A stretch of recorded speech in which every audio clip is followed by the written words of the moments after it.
Tout d'abord, peut-être en guise de remarque liminaire, juste quelques indications. La caricature contemporaine est née en fait au début du 19e siècle, vers les années 1832.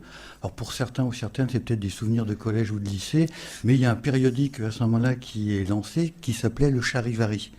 Et ce journal a eu un rôle relativement important, ce qui explique aussi, on le verra tout à l'heure dans un instant, pourquoi à un moment donné donc on a arrêté de caricaturer des personnages politiques ou des personnages publics, et puis les dessinateurs ont eu d'autres solutions que de s'intéresser, si je puis dire, à d'autres personnalités, des acteurs, des romanciers ou des personnages, disons, de la société civile, et non pas des hommes ou des femmes publiques. Alors, je voudrais dire aussi que toujours pour le 19e siècle, à partir des années 1880 et la loi de la presse de 1881, on assiste à une véritable floraison de publications satiriques ou humoristiques. On a recensé, par exemple, entre 1880 et puis 1914, environ 250 feuilles périodiques de caricatures. Alors, ça ne veut pas dire que les magistrats sont présents sur l'ensemble de ce corpus, mais malgré tout, donc, il y a une très grande variété qui est proposée à ce moment-là donc au lectorat. Et le lectorat, il ne faut pas l'oublier non plus, si on prend la situation à la veille de la Première Guerre mondiale, il n'y a pas de radio, il n'y a pas de télévision, la seule façon de s'adresser à quelqu'un et de lui donner une culture visuelle, eh bien, c'est par l'entremise de la presse.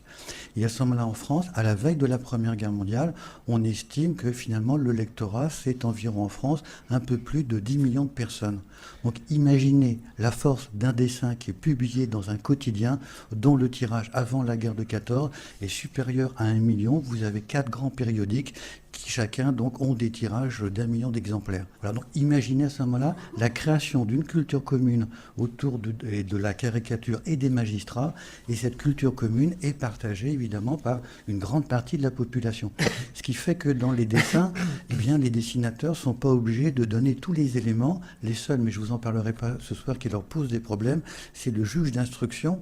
Puisque comment dessiner un juge d'instruction pour que le public ou le lectorat puisse le reconnaître immédiatement. Donc ça, c'est un autre défi. Alors, donc tout d'abord quelque chose sur Haro, sur les magistrats, avec deux moments. Donc là, évidemment, c'est pas flatteur, hein, voilà, mais on m'a garanti, si je peux dire, que je ne serai pas poursuivi donc après mon intervention.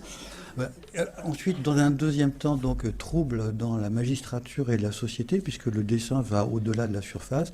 Et puis, dans un troisième temps, donc la question de l'audience qui passionne et qui intéresse beaucoup les dessinateurs.